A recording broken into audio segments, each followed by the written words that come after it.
Viral সান্ডার আসল কাহিনী। সান্ডার বিরিয়ানি, সান্ডার তেল, সান্ডার অমুক তমুক হ্যানত্যান। এখন যেন গোটা সোশ্যাল মিডিয়াটাই হয়ে উঠেছে সান্ডা মিডিয়া। তেজি শরীর, পিঠে কাটা কাটা, ছোটখাটো অস্ত্রের মতো লেজওয়ালা প্রাণীটাই এখন এদেশের সোশ্যাল মিডিয়ায় viral. Post, memes, reel, shorts, story সব জায়গাতে কেবলই আছে কফিল আর সান্ডার গল্প। কিন্তু এই সান্ডা আসলে কি? সান্ডার বৈজ্ঞানিক নাম ইউরোম্যাস্টিক্স। দেখতে গুইসাপের ভাই, বাস্তবে প্রাণীটি ম্যাস্টিগুর, সান্ডা টিকটিকি, কাটা লেজযুক্ত টিকটিকি ইত্যাদি নামেই পরিচিত। এর শরীরে একটু গোলাকার ভাব আছে, আর পেছনে আছে সেই কিংবদন্তি কাটাওয়ালা লেজ। আফ্রিকা, মধ্যপ্রাচ্য মরুভূমিতে থাকে, গাছপাতা খায়, মাঝে মাঝে পোকামাকড়ও টুপ করে খেয়ে ফেলে।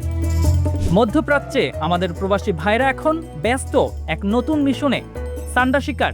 ভিডিওতে দেখা যাচ্ছে কেউ দৌড়চ্ছে বালির মধ্যে, কেউ গর্ত খুঁড়ছে, কেউ বলছে ভাই এই সান্ডা না ধরতে পারলে চাকরি যাবে। আরেকজন তো বলেই ফেললো, কফিল বলেছে সান্ডা না পেলে ভিসা ক্যান্সেল। তবে এই ভিডিওগুলো শুধুই হাসির না, এসবের আড়ালে লুকিয়ে আছে আমাদের রেমিটেন্স যোদ্ধা প্রবাসী ভাইদের জীবনের নির্মম বাস্তবতা, যেখানে মজার আড়ালে চাপা পড়ে থাকে জীবনের কঠিন কিছু সত্য। সান্ডার নাম শুনলেই আমাদের মাথায় ভেসে ওঠে সান্ডার তেল। শুনলে মনে হয় একদম অলৌকিক কিছু, যা লাগালেই মেশিন ছুটতে শুরু করবে। তবে বিজ্ঞানের দিকে তাকালে এর কার্যকারিতা নিয়ে যথেষ্ট সন্দেহ আছে। তবুও হাটে মাঠে এখনও বিক্রি হয় সান্ডার তেল।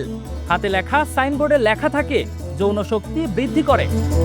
ইসলাম ধর্মে সান্ডা নিয়ে রয়েছে মিশ্র মত। মহানবী সাল্লাল্লাহু আলাইহি ওয়াসাল্লাম নিজে খাননি, কিন্তু নিষেধও করেননি, তাই অনেক আলেম একে মাকরু বলে বিবেচনা করেন। তবে হানাফি মাযহাবে এটি খাওয়া হারাম হিসেবে ধরা হয়। অন্য মাযহাবগুলোতেও কিছুটা শিথিলতা রয়েছে। এই ভাইরাল সান্ডা ট্রেন্ড ঘিরে আমাদের দেশে মিশ্র প্রতিক্রিয়া লক্ষ্য করা যাচ্ছে। কেউ কেউ একে নিছক ফান হিসেবে দেখছেন, আবার কেউ বলছেন এটি অশোভন এবং বাংলাদেশি প্রবাসীদের মর্যাদাহানি করছে।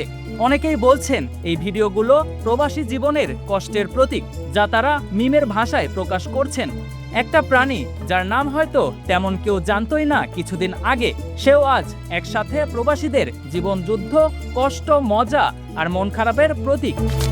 আমরা হয়তো হাসছি সেসব ভিডিও দেখে, কিন্তু যারা দৌড়াচ্ছেন মরুর বালিতে, তারা হাসির জন্য না, বরং জীবিকার জন্য দৌড়াচ্ছে। কেউ চাকরি বাঁচাতে, কেউ সম্মান রক্ষায়। তাই সোশ্যাল মিডিয়ায় ভাইরাল কন্টেন্ট যখন দেখছেন, একটু থেমে আমাদের ভাবা উচিত এটাও কারো জীবনের গল্প, রুটি রুজির গল্প, যেটার পেছনে নিছক মজা নয়, বরং অন্তর্নিহিত নানা কাহিনীও রয়েছে।